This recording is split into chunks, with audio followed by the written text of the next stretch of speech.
Que les bénédictions soient. Ici, Abish Adiboué. Dans la présente communication, nous aborderons un sujet peu commun. Nous parlerons de la jeunesse éternelle. Restez donc avec nous jusqu'à la fin. Vous allez aimer. Également, abonnez-vous à notre chaîne si c'est pour votre première fois. La jeunesse éternelle. Effectivement, il faudrait comprendre une chose. Vous pouvez vivre éternellement jeune.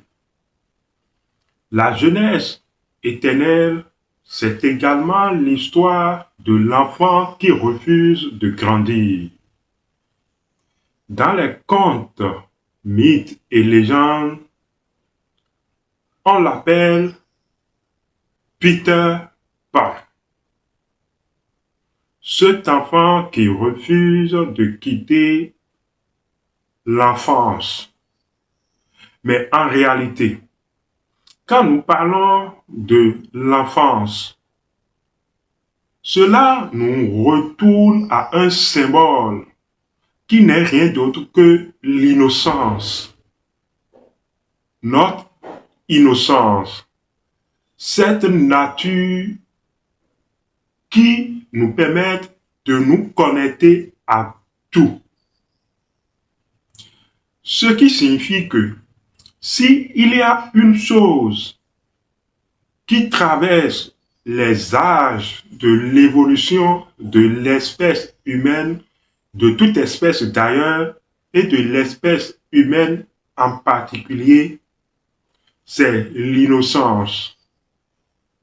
L'innocence est commune à notre enfance, à notre adolescence, à notre jeunesse, à notre âge adulte et à notre vieillesse.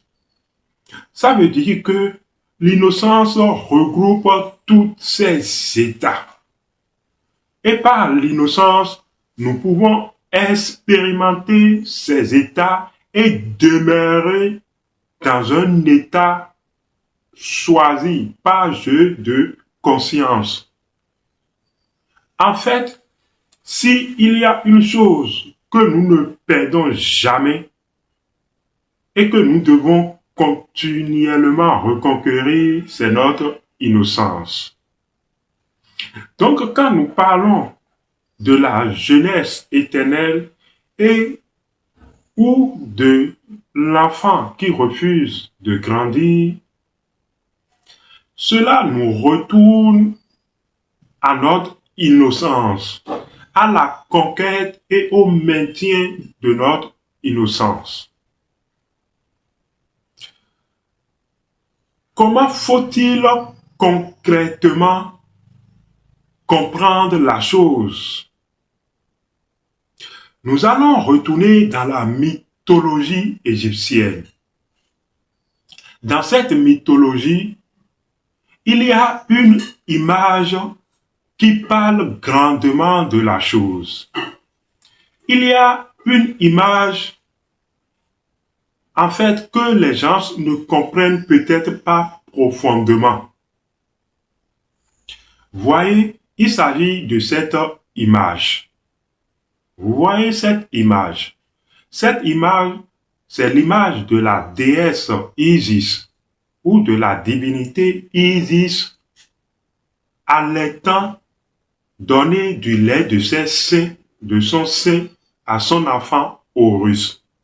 Vous voyez cette image, n'est-ce pas?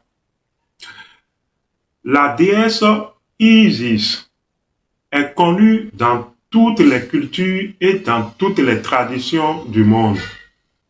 Ailleurs, on parle de Marie la Vierge, si vous voulez. Vous voyez?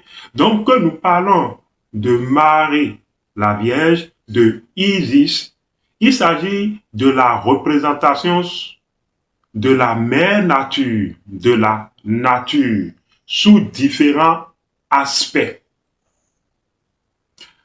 Vous savez que nous venons tous de la mère nature, où la nature nous porte tous en tant que ses enfants.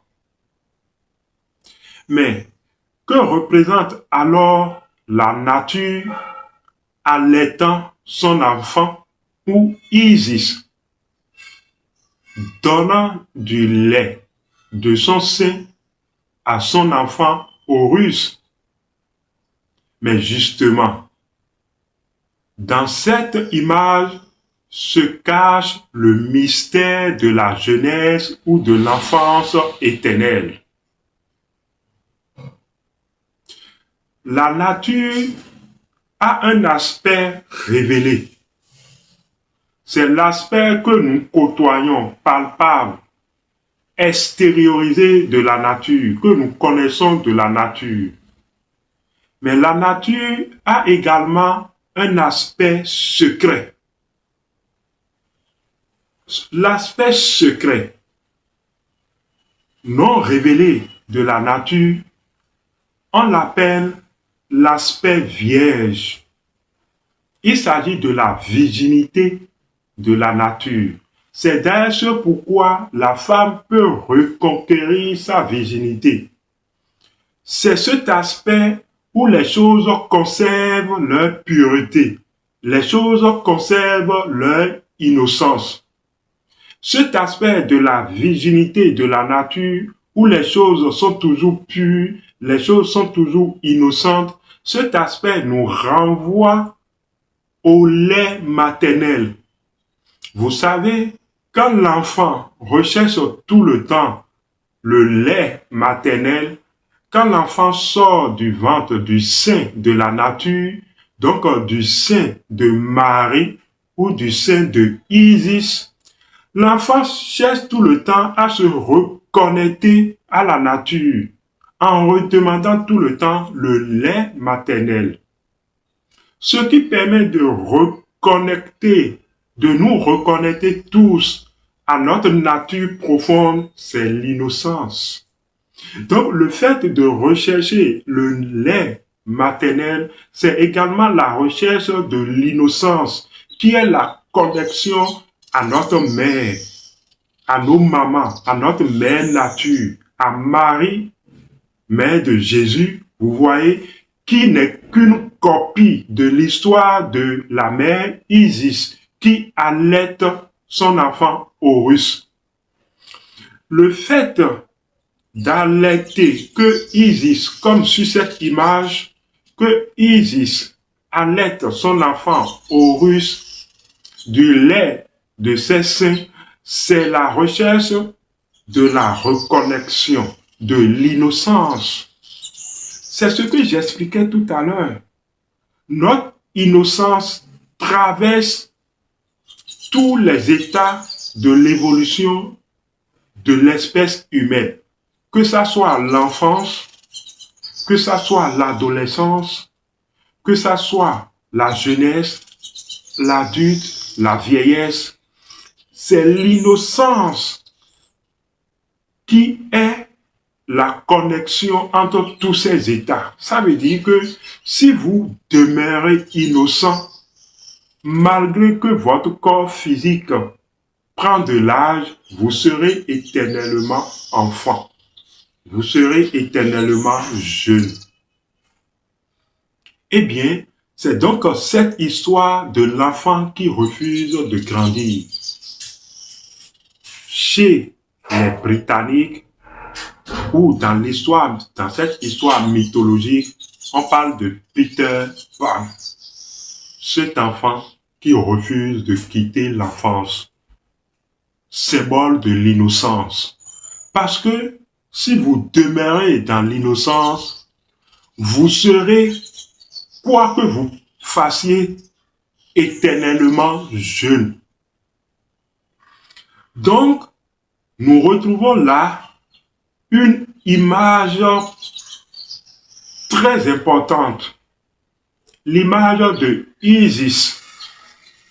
Isis allaitant son enfant au rusque.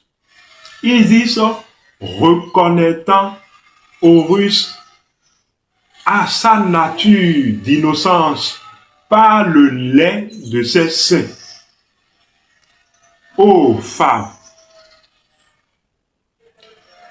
perçois-tu ta nature profonde et sais-tu que juste en allaitant ton enfant, que le bébé ou l'enfant veut toujours se reconnecter à son innocence, à la nature vierge et revivre son enfance, revivre ce moment de printemps éternel. Vous voyez donc que si vous disposez de la technologie adéquate, malgré que vous preniez de l'âge, vous serez toujours enfant, vous serez toujours jeune et vous paraîtrez toujours jeune. Vous dégagerez une jeunesse à toute épreuve. Abish Adiboye, à la prochaine.